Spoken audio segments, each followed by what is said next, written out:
So Merkel's Conservative bloc, Maria, good morning. It's sliding in the polls. Will they be able to convince German voters about their economic credentials today?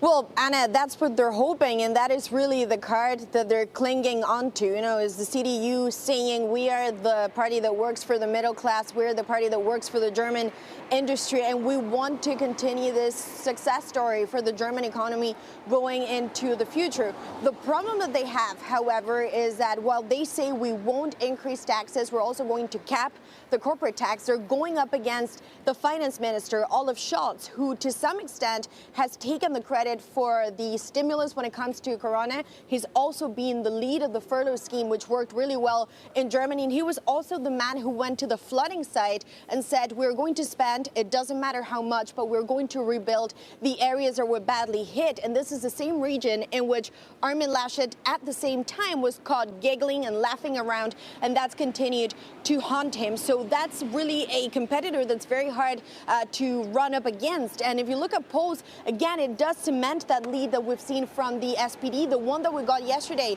showed the SPD, Olaf Scholz, and the Social Democrats now up 5 points over the CDU. So this is now a competition that's not just tight, but it's clearly signaling that this is a firm lead for the SPD now. Maria, if we do see a CDU-led coalition, it is still a big if, it seems, what will that mean for German fiscal policy?